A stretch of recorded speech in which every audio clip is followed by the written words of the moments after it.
NATO model Islamic NATO സംവിധാനം രൂപീകരിക്കാൻ തുർക്കിയും Saudi അറേബ്യയും അടക്കമുള്ള രാജ്യങ്ങൾ തീരുമാനിച്ച വിവരം ഇപ്പോൾ പുറത്തു വന്നിരിക്കുകയാണ്. മുൻപുണ്ടായിരുന്ന സഖ്യത്തിന് സമാന്തരമായ രീതിയിലുള്ള ഒരു സംവിധാനം അടിയന്തിരമായ രീതിയിൽ ഈ മേഖല കേന്ദ്രീകരിച്ച് വേണം എന്നുള്ള അഭിപ്രായം മുൻപേ അറബ് രാജ്യങ്ങൾക്കിടയിൽ ഉണ്ടായിരുന്നു. അതിലേക്കാണ് തുർക്കിയും അതോടൊപ്പം തന്നെ പാകിസ്ഥാനും ചേർന്നിരിക്കുന്നത് എന്നുള്ളതും സംയുക്തമായ രീതിയിലുള്ള ഒരു നാറ്റോ ബദൽ സംവിധാനം പോലെ ഒരു ഇസ്ലാമിക് നാറ്റോ സംവിധാനം ഉണ്ടാക്കുക എന്നുള്ളത് തങ്ങളുടെ ആത്യന്തികമായിരിക്കുന്ന ആവശ്യമാണ് ഇന്നത്തെ രാഷ്ട്രീയ കാലാവസ്ഥയിൽ എന്നതിനാൽ അത് ഏറെക്കുറെ രൂപീകരിക്കുന്ന കാര്യത്തിലേക്ക് എത്തിയിരിക്കുന്നു എന്നാണ് അറിയാൻ വേണ്ടി സാധിക്കുന്നത്. IMCTC എന്ന് പറയുന്ന ഒരു സംഘടന ഇതിനു മുൻപുണ്ടായിരുന്നു. അഥവാ Islamic military counter terrorist collision ആയിരുന്നു അത്. 2015 സൗദി അറേബ്യയുടെ നേതൃത്വത്തിൽ പ്രഖ്യാപിക്കപ്പെട്ട ഭീകരവിരുദ്ധ സഹകരണ സഖ്യമായിരുന്നു. അന്ന് അൽഖ്വയ്ദയുടെ ഭീകര സംഭവങ്ങളെല്ലാം നിത്യേന എന്നോണം റിപ്പോർട്ട് ചെയ്തതിൻ്റെ അടിസ്ഥാനത്തിൽ അറേബ്യൻ രാജ്യങ്ങളെ ഒന്നിപ്പിച്ചുകൊണ്ട് സൗദി അറേബ്യയുടെ നേതൃത്വത്തിലാണ് IMCTC എന്ന് പറയുന്ന ഒരു സംഘടന രൂപീകരിച്ചത്. അത് വലിയ രീതിയിലുള്ള സജീവ പ്രവർത്തനം നടത്തുകയും ആ പ്രവർത്തനത്തോടനുബന്ധിച്ച് തന്നെ അൽഖ്വയ്ദ എന്ന് പറയുന്ന തീവ്രവാദ ഗ്രൂപ്പിനെ ഈ മേഖലയിൽ നിന്ന് ഇല്ലാതാക്കാൻ വേണ്ടി അവർക്ക് സാധിക്കുകയും ചെയ്തു. അത്രയ്ക്ക് ഏകോപനപരമായിരിക്കുന്ന സംവിധാനമായിരുന്നു അവരൊരുക്കിയത്. ഇപ്പം അത് രാഷ്ട്രീയപരമായ രീതിയിൽ രാജ്യത്തിന് നേരെ പല ആക്രമണം ഉണ്ടാവുന്നു എന്നതിൻ്റെ അടിസ്ഥാനത്തിൽ അതിനൊരു ഏകീകരണം വേണം എന്നുള്ളതാണ്. മുൻപ് അതായത് 1949 കാലത്താണ് നാറ്റോ എന്ന് പറയുന്ന നോർത്ത് അറ്റ്ലാന്റിക് ട്രീറ്റി ഓർഗനൈസേഷൻ എന്ന് പറയുന്ന സംഘടന ഉണ്ടാക്കിയത്. ഏകദേശം അതിൽ 32 രാജ്യങ്ങളാണ് ഇപ്പോൾ ഉള്ളത്. 12 രാജ്യങ്ങളായിരുന്നു തുടങ്ങിയത്. പിന്നീട് ഘട്ടം ഘട്ടമായ രീതിയിൽ അതെന്തായി എണ്ണൽ സംഖ്യ കൂടി ഇപ്പോൾ ഏകദേശം 32 രാജ്യങ്ങളാണ് ഈ പറയപ്പെട്ട നാറ്റോ സഖ്യത്തിലുള്ളത്. സമാനമായ രീതിയിലാണ് ഇസ്ലാമിക് നാറ്റോ എന്ന് പറയുന്ന സംവിധാനം രൂപീകരിക്കാൻ വേണ്ടിയിട്ട് തീരുമാനിച്ചത്. ഓരോ രാജ്യത്തിൻ്റെ നേർക്കും ഏതെങ്കിലും രാജ്യം ആക്രമിക്കുകയാണെങ്കിൽ സംയുക്തമായ രീതിയിൽ തിരിച്ചടിക്കുക എന്നുള്ളതാണ് ഇതിൽ പ്രധാനമായിരിക്കുന്ന വിഷയം. അഥവാ രാഷ്ട്രീയ സംരക്ഷണം നൽകുക എന്നത് തന്നെയാണ് ഉദ്ദേശിക്കുന്നത്. ഇസ്രായേലിനോട് കൂടുതൽ അമേരിക്ക അടുക്കുന്നത് ഇതിൽ വളരെ പ്രധാനമായിരിക്കുന്ന വിഷയമായിട്ട് തന്നെ പരിശോധിക്കുന്നുണ്ട്, അല്ലെങ്കിൽ ആ വിഷയം പ്രാധാന്യമായിട്ട് തന്നെ ചർച്ച ചെയ്യപ്പെട്ടിട്ടുണ്ട്. പ്രാദേശിക തലത്തിൽ അമേരിക്കയുടെ ഇടപെടൽ പല ഘട്ടങ്ങളിലും മുസ്ലിം രാജ്യങ്ങൾക്ക് നേരെയാണ് ഉണ്ടാവാറുള്ളത്. അതിൽ അവർ പരാജയപ്പെടുക, അതായത് ഈ അറബ് രാജ്യങ്ങളുടെ ഭരണ സംവിധാനം കൂപ്പുകുത്തുന്ന രീതിയിലോ ഭരണാധികാരികൾ പിടിച്ചു കൊണ്ടുപോകുന്ന രീതിയിലോ അല്ലെങ്കിൽ വെടിവെക്കുന്ന രീതിയിലോ അല്ലെങ്കിൽ തൂക്കിക്കൊല്ലുന്ന രീതിയിലോ ആ തരത്തിലാണ് ഇതിൻ്റെ അവസാന കുറിപ്പ് ഉണ്ടാവാറുള്ളത്. പ്രതിരോധിക്കാൻ ആരുമില്ലാത്ത ഒരു സ്ഥിതി ഉണ്ടാകും. മുസ്ലിം രാജ്യത്തിന് നേരെ ഈ അമേരിക്ക പോലെയുള്ള രാജ്യങ്ങൾ ആക്രമണം നടത്തി കഴിഞ്ഞാൽ ഈ മേഖല അല്ലെങ്കിൽ ഈ രാജ്യം ഒറ്റപ്പെട്ടു പോകുന്ന സ്ഥിതിയാണ് കഴിഞ്ഞ 10-40 വർഷത്തെ ചരിത്രമെടുത്ത് പരിശോധിക്കുന്ന സമയത്ത് കാണാൻ വേണ്ടി സാധിക്കും. അതിനൊരു ബദൽ സംവിധാനം ഉണ്ടാക്കണം എന്നുള്ളത് ആരംഭഘട്ടത്തിൽ തന്നെ, അതായത് വർഷങ്ങൾക്ക് മുമ്പ് തന്നെ ഇവരുടെ ആശയത്തിൻ്റെ ഭാഗമായിരുന്നു. പക്ഷേ അത് ലക്ഷ്യത്തിലെത്തിക്കാൻ വേണ്ടി സാധിക്കാതെ പോയപ്പോൾ അതിൻ്റേതായിരിക്കുന്ന പ്രയാസം ഈ മേഖലയെല്ലാം അനുഭവിച്ചതിൻ്റെ ഏറ്റവും അവസാനത്തെ ഉദാഹരണമാണ് ഖത്തറിനെ ഇസ്രായേൽ ആക്രമിച്ചത് എന്ന് ചുരുക്കം. തുർക്കി നാറ്റോ സഖ്യത്തിലെ അംഗമാണ്. സൗദിയെ സംബന്ധിച്ചിടത്തോളം അമേരിക്കയുടെ പൂർണ്ണ പിന്തുണ സൗദിക്ക് നൽകാറുണ്ട്. സുരക്ഷയുമായിട്ട് ബന്ധപ്പെട്ട കാര്യത്തിൽ എന്തെങ്കിലും വിഷയം ഉണ്ടാവുകയാണെങ്കിൽ തങ്ങളിൽ ഇടപെടുമെന്ന് സൗദി അറേബ്യയോട് അമേരിക്ക പറയാറുണ്ട്. അപ്പോൾ അമേരിക്ക ഇപ്പോൾ ചോദിക്കുന്നത് പിന്നെ എന്തിനാണ് നിങ്ങൾ ഇസ്ലാമിക് നാറ്റോ എന്ന് പറയുന്ന സഖ്യം ഉണ്ടാക്കുന്നത് എന്ന തരത്തിലാണ്. അപ്പോൾ ഇവിടെ നാറ്റോ സഖ്യത്തിൽപ്പെട്ട ഒരു രാജ്യം മറ്റൊരു നാറ്റോ സഖ്യം പോലെയുള്ളൊരു സംവിധാനം ഉണ്ടാക്കുന്നത് അത് ഭരണഘടനാപരമായിരിക്കുന്ന കാര്യം പരിശോധിക്കണം എന്ന് അമേരിക്ക പറഞ്ഞു വെക്കുന്നതിനോടനുബന്ധിച്ച് സൗദിയെ സ്പർശിച്ചുകൊണ്ടാണ് ഇങ്ങനെ പറഞ്ഞത്. നിങ്ങളുടെ സുരക്ഷണം പൂർണ്ണമായ രീതിയിൽ തങ്ങളുടെ കൈവശത്തിൽ ഉണ്ടല്ലോ, പിന്നീട് സംഘടനാപരമായിരിക്കുന്ന അല്ലെങ്കിൽ പുതിയൊരു സൈനിക സംവിധാനത്തിൻ്റെ കാര്യങ്ങളൊന്നും ഇല്ലല്ലോ എന്ന് അവർ പറഞ്ഞു വെക്കുന്നു എന്ന് ചുരുക്കം. നാറ്റോയിൽ അമേരിക്ക കഴിഞ്ഞാൽ രണ്ടാമത്തെ ഏറ്റവും വലിയ സൈനിക രാജ്യം എന്ന് പറയുന്നത് തുർക്കിയാണ്. ആ തുർക്കി ഇങ്ങനൊരു സംവിധാനം ഉണ്ടാക്കുന്നതിൽ അമേരിക്ക കടുത്ത രീതിയിൽ നീരസമുണ്ട്. മിഡിൽ ഈസ്റ്റിലെ ഏക ആണവായുധ രാജ്യമാണ് ഇസ്രായേൽ. ഇസ്രായേലിൻ്റെ ഭാഗത്ത് നിന്ന് അറബ് രാജ്യങ്ങൾക്ക് ഏതെങ്കിലും തരത്തിൽ അത് ആണവായുധ പരീക്ഷണം അല്ലെങ്കിൽ ആണവായുധ ആക്രമണം ഉണ്ടാവുകയാണെങ്കിൽ അപ്പോൾ ഈ മേഖലയെ സംരക്ഷിക്കാൻ വേണ്ടി ഒരിക്കൽ പോലും ആണവായുധ സഹായം അമേരിക്ക നൽകില്ല. അമേരിക്കയാണ് സംരക്ഷണ ഭിത്തി തീർക്കേണ്ട ആൾ. അപ്പോൾ ഇസ്രായേലിൽ ആക്രമണം ഉണ്ടായിക്കഴിഞ്ഞാൽ അത് അനുഭവിക്കേണ്ട ഒരു സ്ഥിതിയിലേക്ക് വരും. അപ്പോൾ ഇവിടെ വിഷയം എന്ന് പറയുന്നത് ഇസ്രായേലോ അമേരിക്കയോ അറബ് രാജ്യങ്ങൾ ആക്രമിക്കുന്ന സ്ഥിതി വന്നാൽ അത് പ്രതിരോധിക്കാൻ ആരും ഉണ്ടാവില്ല. മറ്റേതെങ്കിലും രാജ്യങ്ങൾ ആക്രമിക്കുകയാണെങ്കിൽ മാത്രമേ പ്രതിരോധം. ഉദാഹരണത്തിന് ഈ ചൈനയോ റഷ്യയോ ഏതെങ്കിലും തരത്തിൽ അറേബ്യൻ രാജ്യങ്ങൾ ആക്രമിക്കുന്ന സമയത്ത് പ്രതിരോധം ഉണ്ടാക്കാൻ വേണ്ടിയിട്ട് അമേരിക്ക അതിൻ്റേതായിരിക്കുന്ന ശ്രമങ്ങൾ നടത്തും. പകരം ഇസ്രായേലാണെങ്കിൽ മൗനം പാലിക്കുകയും ചെയ്യും.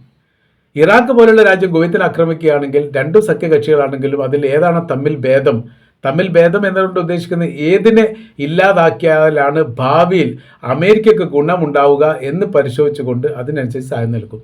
അതിൻ്റെ കാര്യം എന്ന് പറഞ്ഞാൽ കുവൈത്തും ഇറാഖും അമേരിക്കയുടെ സഖ്യകക്ഷിയായിരുന്നു. റൊണാൾഡ് റംസ്ഫീൽഡ് എന്ന് പറയുന്ന അമേരിക്കയുടെ അന്നത്തെ വിദേശകാര്യമന്ത്രി ഈ യുദ്ധം നടക്കുന്നതിന് 2 മാസം മുമ്പാണ് ഇറാഖ് പ്രസിഡന്റായിരുന്ന സദ്ദാം ഹുസൈൻ്റെ കൊട്ടാരം സന്ദർശിച്ചുകൊണ്ട് കുറേ കരാർ വ്യവസ്ഥകളൊക്കെ ഉണ്ടാക്കിയത്. പക്ഷേ കുവൈത്ത് അക്രമത്തോടനുബന്ധിച്ചിട്ട് പിന്നീട് അമേരിക്കയുടെ നിലപാട് കുവൈത്തിന് അനുകൂലമായ രീതിയിലും സദ്ദാം ഹുസൈനെതിരായ രീതിയിലുമായിട്ടാണ് വന്നത്. അതിൻ്റെ അവസാന ഘട്ടങ്ങളൊക്കെ നമുക്കറിയാവുന്നതാണ്. ഈ പറയപ്പെട്ട നാറ്റോ സഖ്യത്തിൻ്റെ ആർട്ടിക്കിൾ 5 പറയുന്നത് പ്രധാനപ്പെട്ട ഒരു കാര്യം, ഒരു രാജ്യത്തെ ഏതെങ്കിലും രാജ്യം ആക്രമിച്ചാൽ കൂട്ടായ്മയോടുകൂടി പ്രതികരിക്കുക എന്നുള്ളതാണ്. ഇതിൻ്റെ ഗുണം കിട്ടിയിട്ടുണ്ടോ ആർക്കെങ്കിലും ഭാവിയിൽ എന്ന് ചോദിച്ചാൽ, മുൻപ് എന്ന് ചോദിച്ചാൽ യഥാർത്ഥത്തിൽ ഉണ്ട്. അതാണ് 2001 സെപ്റ്റംബർ മാസം 11 അൽഖ്വയ്ദ ആക്രമണം അമേരിക്കയ്ക്ക് നേരെ ഉണ്ടായ സമയത്ത് അതിന് സപ്പോർട്ട് ചെയ്ത്, അതായത് അൽഖ്വയ്ദയുടെ തീവ്രവാദ പ്രവർത്തനങ്ങൾക്ക് സപ്പോർട്ട് ചെയ്യപ്പെട്ട ഈ അഫ്ഗാനിസ്ഥാനിലെ താലിബാൻ സർക്കാരിനെ അട്ടിമറിക്കാൻ വേണ്ടിയിട്ട് ഈ പറയപ്പെട്ട 32 സഖ്യ സംവിധാനം അമേരിക്കയെ സഹായിച്ചിട്ടുണ്ട്. അങ്ങനെ അത് അഫ്ഗാനിസ്ഥാനിൽ മാത്രം അത് അവസാനിച്ചോ? ഇല്ല. 10ഓളം തെമ്മാടി രാജ്യങ്ങളുടെ ലിസ്റ്റ് ചെയ്യുകയും അതിനനുസരിച്ചുള്ള പ്രവർത്തനങ്ങൾ അവർ ദ്രുതഗതിയിൽ കൂട്ടുകയും ചെയ്തു. അതിൻ്റെയൊക്കെ ഭാഗമായിട്ടാണ് ലിബിയ പെട്ടത്, പിന്നെ ഇറാഖ് പെട്ടു, അതിൽ ഈജിപ്ത് ഉണ്ടായിരുന്നു, പിന്നെ സുഡാൻ ഉണ്ടായിരുന്നു, ക്യൂബ ഉണ്ടായിരുന്നു, വെനിസുല ഉണ്ടായിരുന്നു, കുറേ രാജ്യങ്ങൾ അങ്ങനെ ഉണ്ടായിരുന്നു. ഈ രാജ്യത്തെ മുഴുവൻ കീഴ്പ്പെടുത്തുന്നതിലോ അതല്ലെങ്കിൽ ഭരണമാറ്റം നടത്തുന്നതിലോ അല്ലെ ഭരണാധികാരികളെ കൊല്ലുന്നതിലോ ഈ നാറ്റോ സഖ്യം വലിയ പങ്ക് വഹിച്ചിട്ടുണ്ട്. അപ്പോൾ നമ്മൾ പറഞ്ഞ IMCTC അതിന് പകരമായ രീതി അല്ലെങ്കിൽ അതിനെ ക്രോഡീകരിച്ചു കൊണ്ടാണ് പുതിയൊരു സംവിധാനം ഈ മേഖലയിൽ ഉണ്ടാക്കിയത് എന്ന് നമ്മൾ പറഞ്ഞു കഴിഞ്ഞു. ഇപ്പോഴത്തെ നിലവിലെ സാഹചര്യ അവസ്ഥകൾ എന്ന് പറഞ്ഞാൽ ഈ അമേരിക്കയുടെ സഖ്യകക്ഷിയായിട്ട് തന്നെയാണ് അറേബ്യൻ രാജ്യങ്ങൾ പലതും നിലനിൽക്കുന്നത്. അതുകൊണ്ട് തന്നെ ഈ രാജ്യത്തിൻ്റെ അകത്ത് അമേരിക്കയുടെ ബേസുകളുണ്ട്. ഈ ബേസ് എല്ലാ കാലത്തും തങ്ങൾക്ക് സുരക്ഷാ കവചം തീർക്കുമെന്ന് അറേബ്യൻ രാജ്യങ്ങൾ വിശ്വസിച്ചു. അതിന് കൃത്യമായിരിക്കുന്ന രാഷ്ട്രീയ പഠനം നടത്താത്തത് കൊണ്ടാണ് യഥാർത്ഥത്തിൽ അമേരിക്കയെ വിശ്വസിച്ചുകൊണ്ട് നിങ്ങളുടെ ഭൂപ്രദേശത്തിൻ്റെ മർമ്മപ്രധാനമായിരിക്കുന്ന ഏരിയകൾ അവരുടെ രാജ്യം പോലെ നിങ്ങൾ വിട്ടുകൊടുത്തത് എന്നുള്ള വിമർശനം മുൻപേ കേൾക്കാറുണ്ടായിരുന്നു. അത് ഇറാൻ്റെ പ്രസിഡന്റ് ഇബ്രാഹിം റൈസി ആയിരുന്ന സമയത്ത് അത് കൂടുതൽ പറഞ്ഞുകൊണ്ടേയിരുന്നു. അപ്പോൾ അങ്ങനത്തെ ഒരു പ്രത്യേക സാഹചര്യങ്ങൾ ഇപ്പോഴും അവിടെ നിലനിൽക്കുന്നുണ്ട് എന്നുള്ളത് നമ്മൾക്ക് മറക്കാൻ വേണ്ടി സാധിക്കാത്തതാണ്.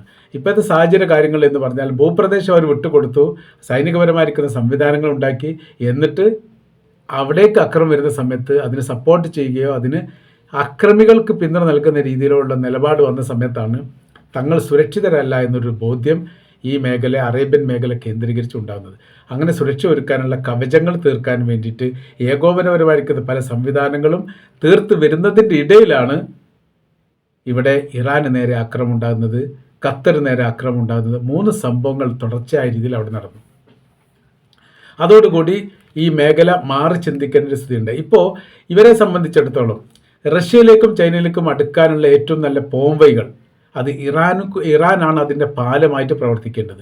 അത് മനസ്സിലാക്കിയ അമേരിക്ക ഇറാനെ ആക്രമിക്കുമെന്ന് പറഞ്ഞു. അതുകൊണ്ട് മറ്റൊരു പ്രതിസന്ധിയും മറ്റൊരു വിഷയമുണ്ടായി.